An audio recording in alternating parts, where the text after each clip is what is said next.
अब आपको एक एक करके सच से रूबरू कराते हैं। बीते दिनों भारत और पाकिस्तान के बीच सैन्य संघर्ष की कहानी आप जानते हैं, पूरी दुनिया जानती है।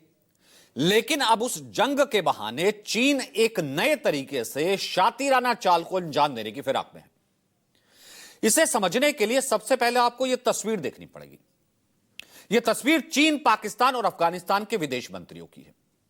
तस्वीर में एक तरफ पाकिस्तान के विदेश मंत्री और उप प्रधानमंत्री इशाक डार, बीच में चीनी विदेश मंत्री वांग यी, और दूसरी तरफ देखिए तालिबान समर्थित अफगानिस्तान के कार्यवाहक विदेश मंत्री अमीर खान मुताकी हैं।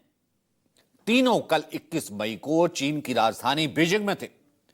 तीनों अपने अपने तरीके से डेलीगेशन के साथ बीजिंग पहुंचे। बीजिंग में तीनों ने मुलाकात की, तीनों देशों के प्रतिनिधि मंडल की मुलाकात हुई और यह बैठक हो गई त्रिपक्षीय। अब तक यह बैठक जो होती थी द्विपक्षीय होती थी, चीन और पाकिस्तान वहां चला जाता था चीन। अब अफगानिस्तान की एंट्री चीन ने करवा ली।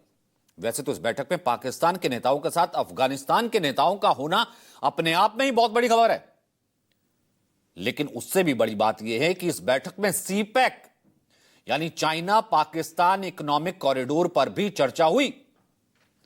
और ना सिर्फ चर्चा हुई बल्कि इस प्रोजेक्ट को अफगानिस्तान तक विस्तार करने पर भी बात हुई है। सीपैक अफगानिस्तान तक। सीपैक जो चीन के राष्ट्रपति शी जिनपिंग का सबसे महत्वाकांक्षी प्रोजेक्ट है। चीन इसे दुनिया भर में BRI यानी बेल्ट रोड इनिशिएटिव के तहत बना रहा है। हमने आपको एक पूरा एपिसोड इसके ऊपर दिखाया था, कैसे वो किस तरीके से जमीन हड़पने की रणनीति और तमाम चीजें वो कर रहा है।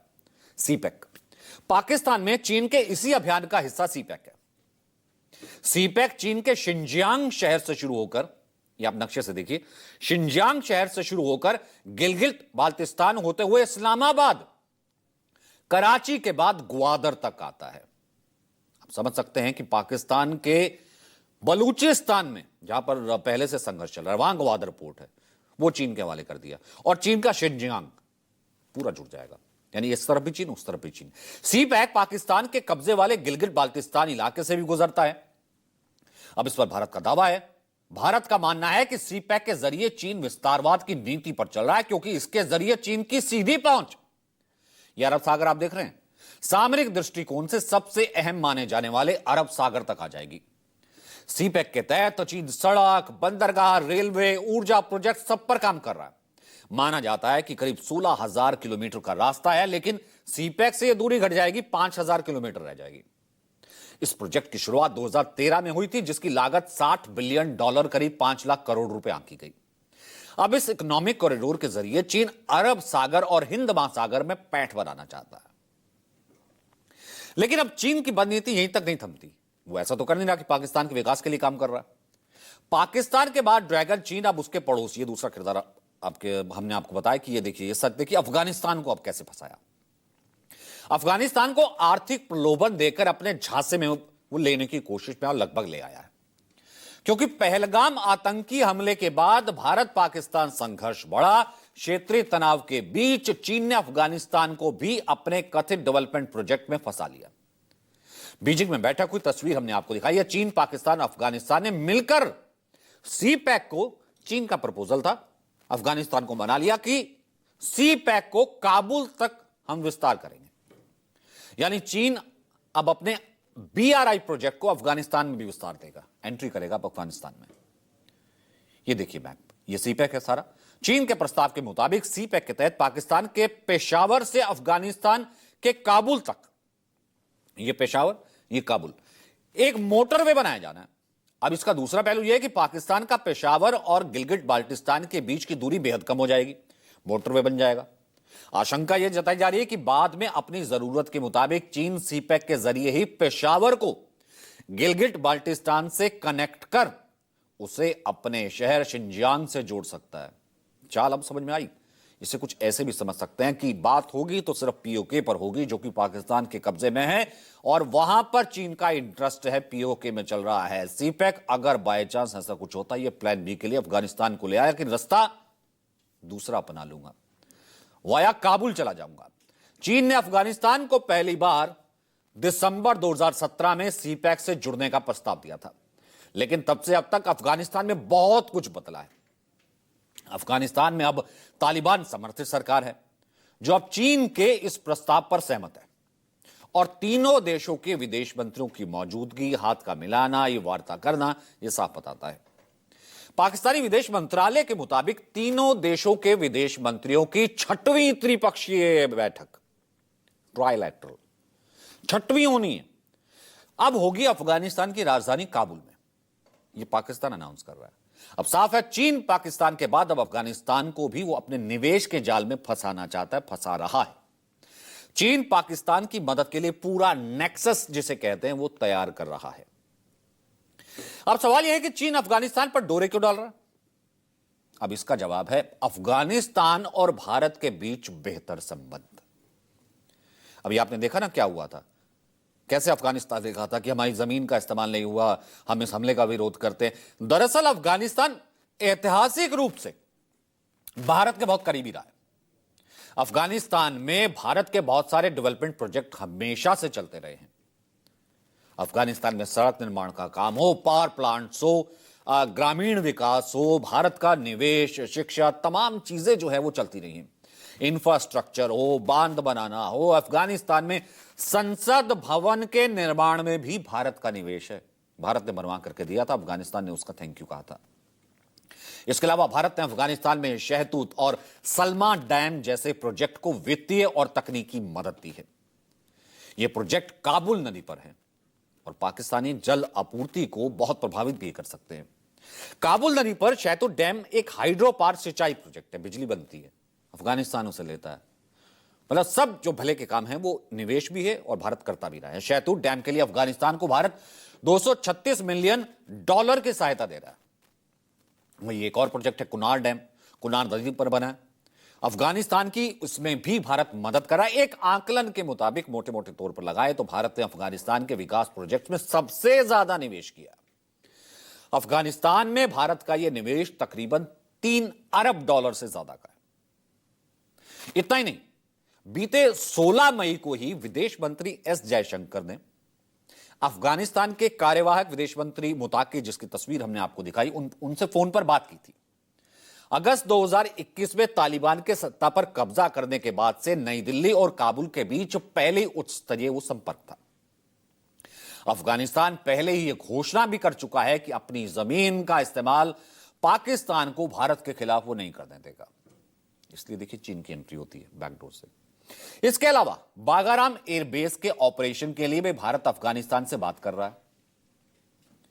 अब यह बहुत इंपॉर्टेंट है स्ट्रेटेजिक पॉइंट ऑफ व्यू से, क्योंकि बागाराम एयरबेस मिलने से पाकिस्तान आसानी से भारत की जद में आ जाएगा, क्योंकि सिर्फ 1 घंटे की दूरी है उस एयरबेस से। बागाराम एयरबेस के लिए अमेरिका भी पुश कर रहा है कि भारत की मदद की जाए, क्योंकि इससे पहले जब अमेरिकन फोर्सेस थी वहां पर अमेरिकन एयरबेस था। भारत पुश कर रहा है कि अब अमेरिका पुश कर रहा है भारत को मिल जाए। आजकल चीन जो अफगानिस्तान को कुछ ज्यादा ही अहमियत दे रहा है, तो उसके पीछे वजह बताई जाती है बागराम एयरबेस। आजकल चाइना पाकिस्तान इकोनॉमिक कॉरिडोर के जरिए चीन द्वारा अफगानिस्तान को आर्थिक फायदे देने की जो बातें हो रही हैं, तो उसके पीछे है बागराम एयरबेस। तो ये बागराम एयरबेस की कहानी क्या है? बागराम एयरबेस पहले तो सोवियत के द्वारा बनाया गया, लेकिन बाद में ये पास ऑन हो गया अमेरिकियों के पास, और अमेरिकी इस पर तब तक काबिज रहे और रणनीतिक रूप से इसका इस्तेमाल करते रहे जब तक कि साल 2021 में उन्होंने यहाँ से निकलने की नहीं सोच ली। लेकिन अमेरिका में आज भी इस बात को लेकर बहस है कि क्या 2021 में अफगानिस्तान छोड़ते वक्त बागराम एयरबेस को भी छोड़ देना चाहिए था, और बहुत से रणनीतिकार मानते हैं कि बागराम एयरबेस को छोड़ना नहीं था। चीन की कोशिश है कि अफगानी उसे दे दें बागराम एयरबेस का इस्तेमाल करने की इजाज़त, क्योंकि चीन की दिक्कत ये है कि बागराम एयरबेस से चीन मात्र 1 घंटे की हवाई दूरी पर है, और जिंगजियांग प्रोविंस जहां उसके न्यूक्लियर साइट्स हैं वो तो और भी ज़्यादा करीब है। लिहाजा सामरिक दृष्टि से बागराम एयरबेस उसके लिए बहुत महत्वपूर्ण हो जाता है, इसलिए उसे आर्थिक फ़ायदे देने की बातें हो रही हैं। लेकिन भारत भी अब इस कोशिश में है कि बागराम एयरबेस उसे मिल जाए। जो सूचनाएं सूत्रों से मिलती हैं उसके अनुसार भारत की मंशा दरअसल इस बात को लेकर है कि अगर बागराम एयरबेस उसके हाथ आता है तो फिर इसका रणनीतिक इस्तेमाल कुछ इस तरह से होगा कि पाकिस्तान को दोनों तरफ से समेटा जा सकता है, दबोच लिया जा सकता है। अमेरिकन सोचते हैं कि आने वाले दिनों में ईरान से अगर जंग होती है तो फिर बागराम एयरबेस सबसे अहम साबित होगा और चीनियों को लगता है कि बिना बागराम एयरबेस के सामरिक रूप से वे असुरक्षित हैं। तो संजीव ने बहुत अच्छे से समझाया। संजीव त्रिवेदी उस खित्ते को, उस जगह को बहुत अच्छे से समझते हैं। बागराम एयरबेस, पाकिस्तान बैठा हुआ था, 1 घंटे की दूरी पर चीन, 1 घंटे की दूरी पर पाकिस्तान। अब फिर उसके बाद अमेरिका जब बैठा हुआ था तो 1 घंटे पर पाकिस्तान, 1 घंटे पर चीन, और अब यहां पर चीन उसे लेना चाह रहा है क्योंकि चीन जानता है कि 1 घंटे की दूरी पर चीन, और इधर पाकिस्तान तो है ही है। लेकिन भारत उसके लिए लगातार कह रहा है, और अमेरिका भी यही कहीं ना कहीं रणनीति है कि भारत के लिए बहुत स्ट्रेटेजिक, बहुत इंपॉर्टेंट है ये भारत को मिल जाए। यही वजह है कि पाकिस्तान के साथ साथ उसका खेवनहार चीन भी बौखलाहट में, और वो हर हाल में अफगानिस्तान को अपने विस्तारवादी नीति के जाल में फंसाने की कोशिश कर रहा है। चीन और पाकिस्तान का सीपैक को अफगानिस्तान तक ले जाना भारत की सुरक्षा और क्षेत्रीय हितों के लिए खतरा है। अगर अफगानिस्तान सीपैक का हिस्सा बन जाता है तो पाकिस्तान को क्षेत्र में रणनीतिक एज मिल जाएगा, बढ़त मिल जाएगी, जो इस समय भारत के हितों के लिहाज से अच्छा नहीं है जरा भी। इस पर भारत का भी रुख स्पष्ट है। भारत लगातार कहता रहा है कि सीपैक हमारी संप्रभुता और क्षेत्रीय अखंडता का उल्लंघन है। क्यों? जाहिर सी बात है, भारत का इलाका है उस तरफ, अब जो है, जो पीओके में जो चीन ने प्रोजेक्ट चला चुके हैं। भारत लगातार यह स्पष्ट करता रहा है। हमने तथाकथित सीपेक परियोजनाओं में तीसरे देशों की प्रस्तावित भागीदारी को प्रोत्साहित करने की रिपोर्ट देखी है। किसी भी पक्ष द्वारा की गई ऐसी कोई भी कार्रवाई सीधे तौर पर भारत के संप्रभुता और क्षेत्रीय अखंडता का उल्लंघन करती है। भारत तथाकथित सीपेक में उन परियोजनाओं का दृढ़ता से और लगातार विरोध करता है जो भारतीय क्षेत्र में है, जिस पर पाकिस्तान ने अवैध रूप से कब्जा कर लिया।